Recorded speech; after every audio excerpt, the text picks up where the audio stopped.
Everyone knows about the asteroid that killed the dinosaurs. It's in every movie, every documentary, every kid's dinosaur book. A big rock from space slammed into Earth 66 million years ago, and boom, no more T-Rex. End of story. But what if I told you that was nothing?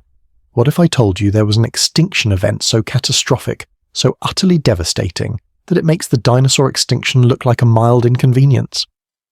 252 million years ago, something happened that killed 96% of all marine species, 70% of all terrestrial vertebrates, 83% of all genera. We're talking about the near-complete annihilation of complex life on Earth. The fossil record literally shows a line in the rock where almost everything just stops. This is the story of the Permian-Triassic extinction event. Scientists call it the Great Dying, and yeah, that's not dramatic, that's just accurate. This wasn't just a mass extinction. This was Earth trying to kill everything, and it damn near succeeded. So how bad did it get? What could possibly cause this level of destruction? And here's the really crazy part. How did anything survive at all? Let's find out. To understand how bad things got, we need to understand what we lost. Let's rewind to about 252 million years ago, to the late Permian period. Earth looked completely different back then. All the continents were smashed together into one massive supercontinent called Pangaea. Imagine taking every piece of land on Earth today and jamming it into one colossal landmass stretching from pole to pole. That's Pangaea. And life was thriving. On land, you had some of the most bizarre and terrifying creatures that ever walked the Earth. Gorgonopsids, saber-toothed predators the size of large dogs or even lions, stalked their prey across arid plains.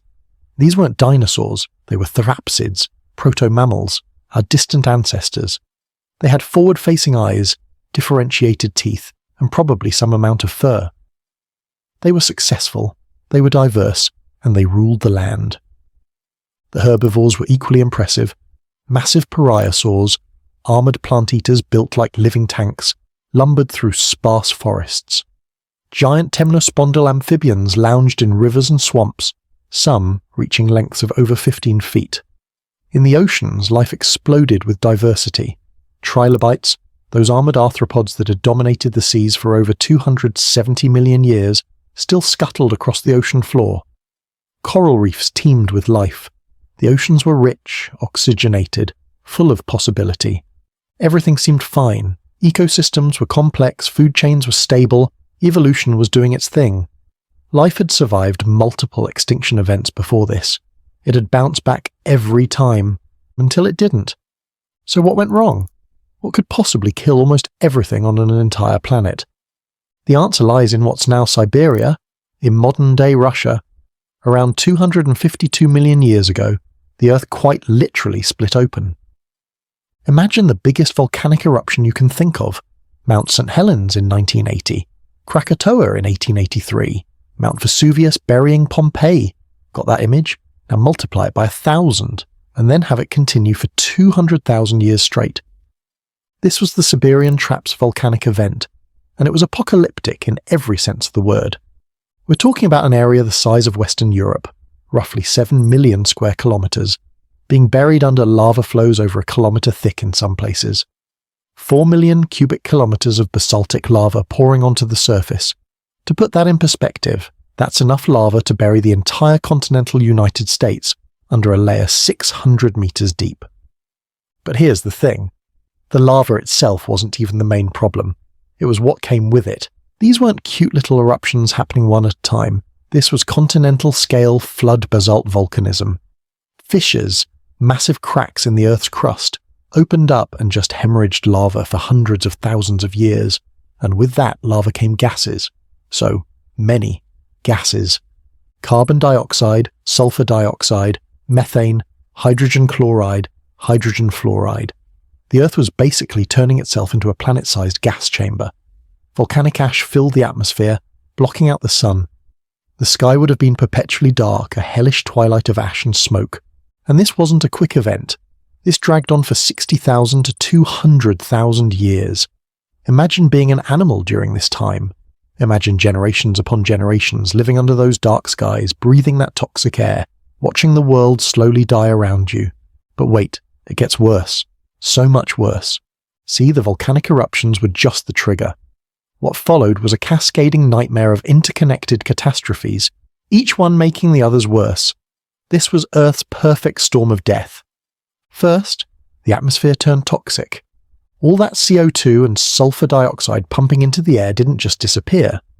Oxygen levels, which had been around 30% in the early Permian, plummeted to somewhere between 12 to 15%. For context, modern oxygen levels are 21%. Imagine climbing to an altitude of 17,000 feet. That's how hard it became to breathe at sea level. Animals that had evolved for high oxygen environments were now suffocating in their own habitat. Then came the runaway greenhouse effect. All that CO2 acted like a blanket, trapping heat. Global average temperatures rose by 8 to 15 degrees Celsius. That might not sound like much, but let that sink in for a second. We're talking about the entire planet heating up by 27 degrees Fahrenheit. The poles, which had been cool, became warm. The tropics became literal hellscapes. Some estimates suggest land temperatures in equatorial regions could have reached 60 degrees Celsius. That's 140 degrees Fahrenheit. Nothing could survive that. The temperate zones became the new tropics. There was nowhere cool left to go, and if that wasn't bad enough, the oceans started cooking. Ocean temperatures rose to around 40 degrees Celsius in many places, jacuzzi temperatures. Imagine the entire ocean being as hot as a bath you'd find uncomfortable. Marine life adapted to cooler waters simply died. But warm water has another problem. It holds less oxygen. As the oceans heated up, they became anoxic, starved of oxygen. Dead zones spread across the seafloor, expanding upward, creating layers of water where nothing could breathe. Meanwhile, the oceans were turning acidic. Massive amounts of CO2 dissolving into the oceans created carbonic acid. The ocean's pH dropped dramatically. For creatures with calcium carbonate shells, clams, snails, coral, ammonites, this was a death sentence. Their shells literally began to dissolve. Coral reefs, which had existed for hundreds of millions of years, collapsed almost entirely. Trilobites, survivors of 4 previous mass extinctions, finally met their end. But wait, it gets worse. In those hot, stagnant, oxygen-free oceans, something terrible started happening. Sulfate-reducing bacteria, microbes that thrive in anoxic conditions, began producing massive amounts of hydrogen sulfide, a gas that smells like rotten eggs and is highly toxic. This toxic gas bubbled up from the ocean depths, poisoning the water and eventually escaping into the atmosphere. The air would have reeked of death. And then the ozone layer failed. All that volcanic activity and those chemical reactions in the atmosphere began destroying the protective ozone layer. UV radiation increased dramatically. Some estimates suggest by as much as 5,000%. Anything exposed to sunlight would have suffered severe radiation burns. Plants died. Animals that couldn't hide underground or underwater were scorched. The forests burned. Between the heat, the lightning from volcanic storms and the dry conditions, wildfires raged globally. The few forests that had managed to survive the heat and toxic air went up in flames. The ash from these fires added to the volcanic ash already choking the atmosphere. The fossil record shows a massive spike in charcoal from this period, evidence of worldwide burning. And here's the truly terrifying part. These effects fed each other. The volcanism heated the planet, which released methane from the seafloor, which heated the planet more, which killed ocean life, which caused bacterial blooms, which produced hydrogen sulfide, which killed more life, which decomposed and consumed more oxygen, which caused more anoxia. It was a feedback loop of death. The fossil record captures this moment with brutal clarity. There's literally a boundary layer in rocks around the world, the Permian-Triassic boundary, where you see abundant, diverse fossils below and then almost nothing above. Just a few survivors in a suddenly empty world. Rain would have been acidic enough to burn skin. The oceans turned purple and green from bacterial blooms. The few forests left standing were skeletal, dead on their feet. The planet had become genuinely uninhabitable. And yet, something survived. Let's be clear about the scale of devastation we're talking about. 96 out of every 100 marine species, gone. 7 out of every 10 land vertebrates, gone. Entire groups of animals that had existed for hundreds of millions of years, completely extinct. The trilobites, those armored veterans of 4 previous mass extinctions, finally went extinct. tabulate and rugose corals disappeared forever. Most reef ecosystems collapsed and wouldn't recover for millions of years. So how did anything survive? What could possibly make it through that hell? Enter Lystrosaurus. This pig-sized therapsid wasn't impressive. It looked kind of like a weird cross between a pig and a reptile, with a blunt beak and tusks. It was a herbivore. It could burrow, and it had one crucial advantage: it was flexible. It could eat pretty much any plant material. It could shelter underground during the worst of the heat and toxic conditions. It had a relatively low metabolism. And here's the crazy thing. After the extinction, Lystrosaurus made up approximately 95% of all land vertebrates. Yeah, you heard that right. 95%. Imagine walking around and 19 out of every 20 animals you see is the same species. Earth went from incredible diversity to basically a Lystrosaurus planet. But Lystrosaurus wasn't alone. Some small reptiles made it through, early archosaurs that would eventually give rise to dinosaurs and crocodiles.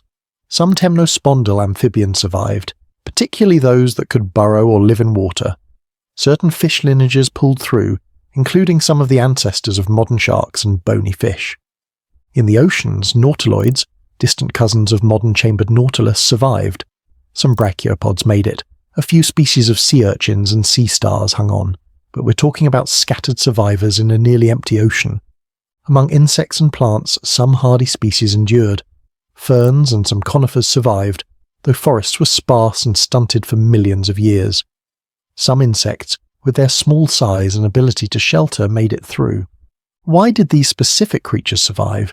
Small size helped. Smaller animals need less food and oxygen. The ability to burrow or hide was crucial, providing shelter from heat and UV radiation. Metabolic flexibility meant you could survive on whatever scarce food remained. Living in water helped buffer against temperature extremes, and frankly, some of it was just luck. Being in the right place at the right time. But here's what really gets me. We came so close to losing everything. If just a few more species had died out, if the conditions had lasted just a bit longer, complex life might never have recovered. The survivors were hanging on by a thread. Surviving was one thing. Recovering? That took an almost incomprehensible amount of time. For millions of years after the extinction, Earth remained a simplified, damaged world. Ecosystems were basic. A few plants, a few herbivores, a few carnivores. Nothing like the complexity that had existed before. This period is sometimes called the coal gap, because so few plants were growing that almost no coal deposits formed for millions of years. The oceans remained largely barren. Reefs wouldn't truly recover for 10 million years. That's 10 million years of essentially reef-free oceans. The diversity of marine life wouldn't fully recover until the Middle Triassic, roughly 8 to 10 million years after the extinction. On land, Lystrosaurus eventually gave way to other species as ecosystems slowly rebuilt. New groups emerged from the survivors. Those early archosaurs that made it through, they diversified into the ancestors of dinosaurs. The Triassic period that emerged from this catastrophe would see the first true dinosaurs, the first pterosaurs, the first crocodilomorphs, and the first true mammals evolving from surviving therapsid lineages. But make no mistake, this was the slowest recovery from any mass extinction in Earth's history. Previous extinctions saw life bounce back relatively quickly, a few 100,000 years, maybe a million or two. The Permian-Triassic extinction created such profound damage to Earth's ecosystems that it took 10 million years to fully recover. Think about that timeline. The dinosaurs ruled Earth for about 165 million years. That seems like forever, right? But the Permian animals, those gorgonopsids, those diverse therapsids, those ancient ecosystems, they got wiped out so thoroughly that most people don't even know they existed. And the recovery from their extinction took 10 million years. This extinction shaped everything that came after. Without it, dinosaurs might never have gotten their chance. Mammals might never have evolved beyond primitive therapsids. The entire trajectory of life on Earth pivoted on this moment of near total annihilation. So yeah, everyone talks about the asteroid that killed the dinosaurs. It's dramatic, it's sudden, it's got that Hollywood appeal. A rock from space, one bad day, and boom, no more T-Rex. But 186 million years before that asteroid hit, the Earth itself tried to kill everything. Not an external threat, not an intruder from space. Earth itself became the villain. Volcanic eruptions that lasted for hundreds of thousands of years. Temperatures that made most of the planet uninhabitable. Oceans that turned toxic and hot. an atmosphere that became poisonous, UV radiation that scorched anything exposed to sunlight, feedback loops that made everything worse and worse and worse, and it almost succeeded. 96% of marine species, 70% of land vertebrates. If you could have looked at Earth from space during the height of this catastrophe, you might have written it off as a dead world, a failed experiment in complex life. But life is stubborn. Life is resilient. Life finds a way, even when every door appears to have slammed shut. A pig-like creature called Lystrosaurus dug its burrow and waited out the apocalypse. Some small reptiles hid in the shadows. A few marine species clung to existence in the least toxic patches of ocean. And from those scattered survivors, over millions of years, Earth rebuilt itself. Every animal alive today, every bird, every mammal, every reptile, every fish descended from those survivors. We exist because a few species refused to give up when the planet was literally trying to kill them. Could it happen again? Different trigger, different mechanism, but another runaway cascade of environmental catastrophe? The uncomfortable answer is, theoretically, yes. Earth has proven it's capable of this level of destruction. The Siberian traps were a geological event, not a unique phenomenon. But here's what I want you to take away from this. Life survived the worst Earth could throw at it. Life recovered. Life evolved and diversified, and eventually produced every amazing species we see today, including us. We're all children of the Great Dying, descendants of the survivors who made it through when 96% didn't. Next time you hear someone talk about how fragile life is, remember this. Life survived a planet-wide catastrophe that lasted for hundreds of thousands of years. Life came back from the brink of total extinction. That's not fragile, that's remarkably, almost impossibly resilient. So yeah, the asteroid that killed the dinosaurs was bad. But the Great Dying, that was Earth's attempt at pressing the reset button, at wiping the slate clean, at ending complex life entirely.